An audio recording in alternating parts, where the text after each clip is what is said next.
What's up, Ghost? This is Ryan coming with that week 7 matchup of the week. And, usually I like to have a little bit more of a guessing game because there's several different matchups that are worthy. But this week, you guys guessed it. The obvious one is Baxter versus myself. It's got a little bit of everything. It's got a lot of history. We're real life good friends and rivals. And we're both at the top of the league right now. So I'm the number 1 seed, and Baxter's number 3 seed. So this has got all the fixings, and I know everybody's hoping that I lose with my at least 2 game lead on everybody. I think RJ is next with 8 wins, but I've got 10 total this year. The way I got to that is I've been in the top half every week, um, but I've lost 2 games. I lost to Andrew in week 3, and then just last week to RJ. But other than that, I've got all the points that are possible except for those 2 losses. Baxter at 7-5 had a little bit of a roller coaster season. He lost both times. Week 1, swept week 2, won the game week 3, lost in the top half of points, lost both games week 4, and last 2 weeks he swept both games. So he's won and beat the median. So that's how he gets to 7-5. That's good enough for the number 3 seed going into week 7. Our there are 6 goats between us, and of course 5 are me. But more recently, and I guess more importantly, Baxter won the Goat Dynasty 15 when he beat Gary. So uh, he has been in the Goat Dynasty since Goat Dynasty 8. So do the math. That's what 1, 2, 3, 4, 5, 6, 7, 8, 9, 10 years. This is his 11th year as a goat. So pretty impressive. So he's won 1 goat. I won 5 against people you don't care about except for Ben. I beat him way back in the Goat Dynasty 6. So he's the only one that you guys know. Well, I mean, Baxter knows Dave, which I beat in Goat Dynasty X or 10. So the cool thing, since Baxter's been in the league since Go Dynasty 8, there's only been 1 playoffs without both of us in it, or at least one of us. And that was a Go Dynasty 9 where both of us missed the playoffs. But other than that, Go Dynasty 8, we both made it. 10, 11, and 15, we both made it.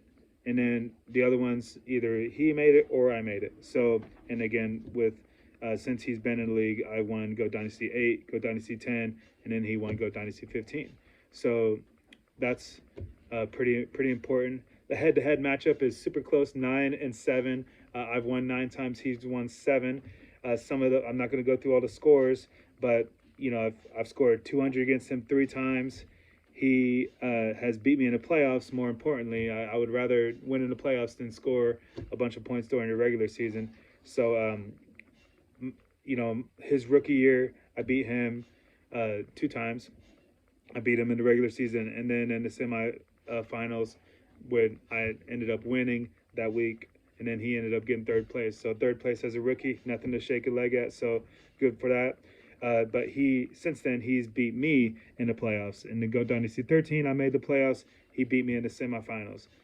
We Go Dynasty 15, which I was super happy with my team that year. I had Tyreek. I had it going on that year. I thought I was going all the way. That was the year that both me and Ben were number 1 and number 2 seeds, and it looked like we had the 2 top teams to me and to Ben. I know we talked about it, so we thought we were going to meet each other.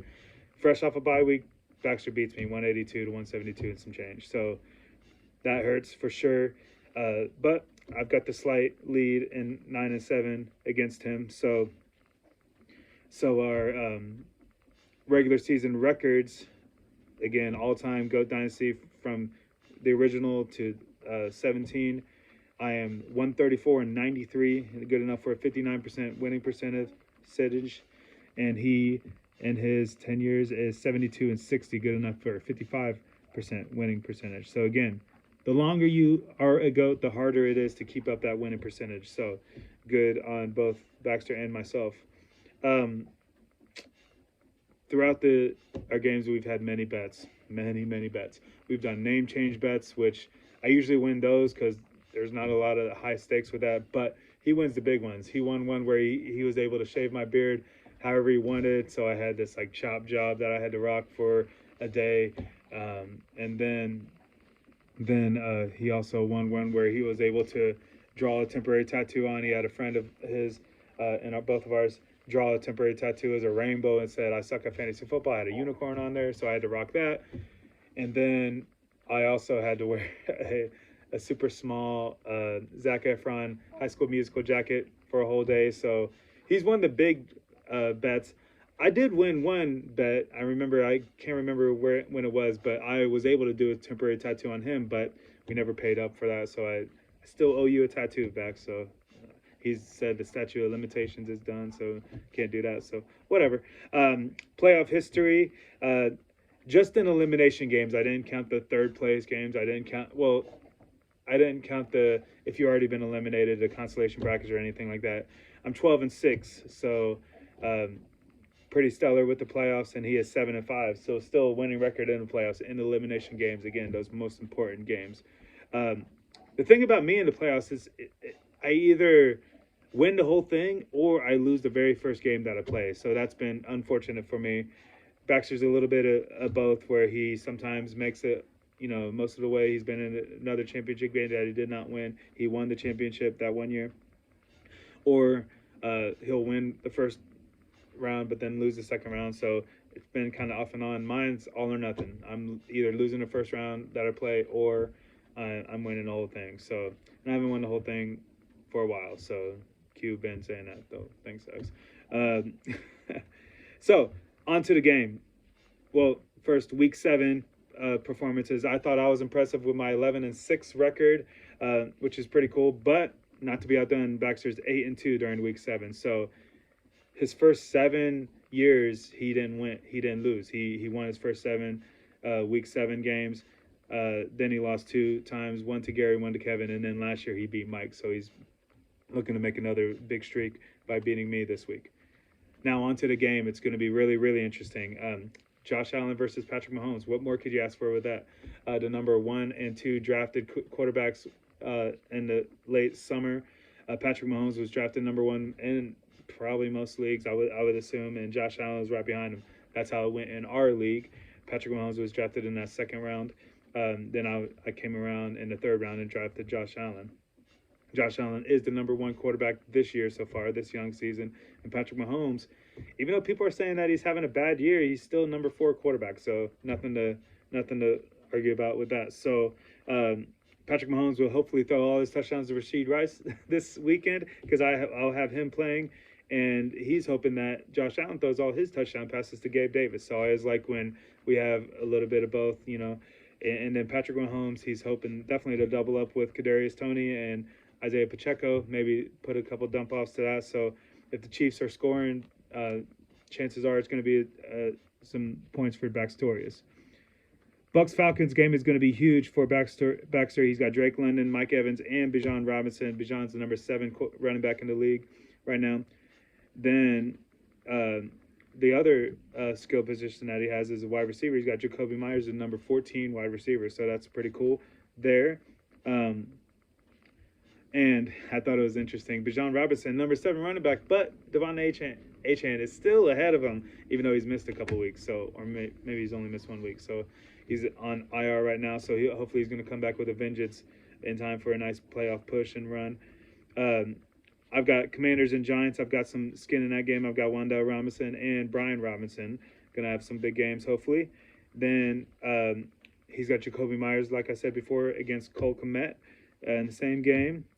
Steelers, we both got a couple Steelers. He's got the Muth, so hopefully the Muth does not stay Luth this week. And Jaylen Warren gets all his touchdowns. He begins his domination of backfield carries for the Steelers there. I've got Browns game. Ironically, I've got the Browns defense going against it. I know I'm breaking my rule, but I figured the best defense in the league, I got to be able to pick it up. I was surprised not a lot of people bid on that. So I've got the Browns defense, but hopefully they're not going to shut down Michael Pittman too much. Hopefully he gets a lot of catches there either way. He's got the Lions defense trying to slow down Lamar Jackson. So go Lamar. Thank you very much. So we both have 6 players. We have nobody playing tonight, but we both have 6 players playing at the 1 o'clock game. And hopefully I'm going to come out of that time set really ahead, because I've got a big money Josh Allen playing. So with your quarterback, you always want to put up a lot of points. So hopefully at 1 o'clock, I'm off to a huge lead already. Then he's got 4 players playing at 4 o'clock slate. I've got 3 players. He's got Patrick Mahomes, so I know he's wanting to catch up more. So then going into Sunday night, he's got only Jason Sanders in the big shootout, hopefully, with Eagles and the Dolphins. So he's got Jason Sanders, so he can get a couple points. But the Cheetah, hopefully he's going to be deucing it up and scoring a whole bunch of points. Eagles, I know, give up a whole lot of points to wide receivers. So hopefully Cheetah's blowing up for another 30, 40-point game. That'd be amazing.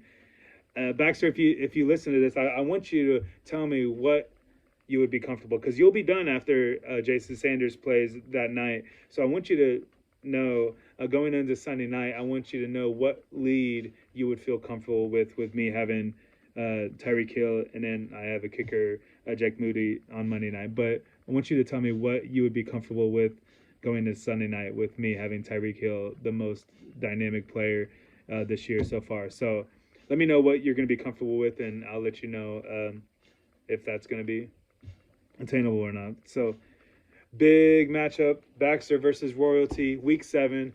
Check out the video where I have my kids predicting who's going to win. It's not all Ryan predictions, even though they should be, because I'm the one that feeds them. But big matchup, week 7 of the week. Week 7 matchup of the week, Baxter versus Ryan. It's going to be a good one. Horns up, guys. Be proud to be a GOAT, all right? Thank you. Bye.